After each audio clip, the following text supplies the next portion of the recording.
నేను దాన్ని కాదంటలేదు, వెళ్ళవచ్చు పుట్టింటికి. ఎటువంటి పుట్టింటికి వెళ్ళొచ్చు? నిజంగా మరిచిపోతే, హఠాత్తుగా శుభకార్యం జరుగుతూ పిలవలేకపోతే వెళ్ళవచ్చు.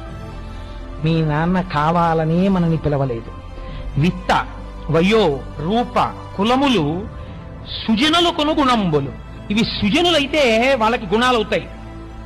ఆయన రెండో విషయాన్ని ప్రస్తావన చేయకుండా ఊరుకున్నాడు. మామగారిని ఎంత గౌరవించాడో చూడండి. దుర్జనులకు గర్వకారణములవుతాయి. ఎందుకో తెలుసా?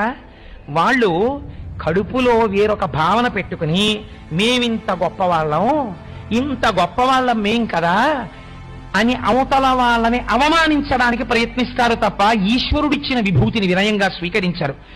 కుటిల బుద్ధులైన కుజనుల ఇండ్లకు ఆర్యులేకవారనాదరమున చాలా సద్బుద్ధితో, వినయంతో, మంచితనంతో, ఆదరంతో, అభిమానంతో, ఆప్యాయంతో, అనురాగంతో పిలవకపోయినా మనం వెళ్ళినా కుటిల బుద్ధులైన కుజనులు ఏం చేస్తారో తెలుసా?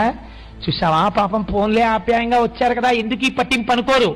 కడుపులో క్రోధం పెరిగిపోయిన వాళ్ళు బొమ్మలు ముడులు వేయించి ఇలా పెడతారు ముఖాలు. చూడగానే ఇలా ఉండవు కనుబొమ్మలు, ప్రసన్నంగా ఉండరు, ఇలా ముడుచుకుని మిమ్మల్ని ఎవరు రమ్మన్నారన్నట్టు చూస్తారు.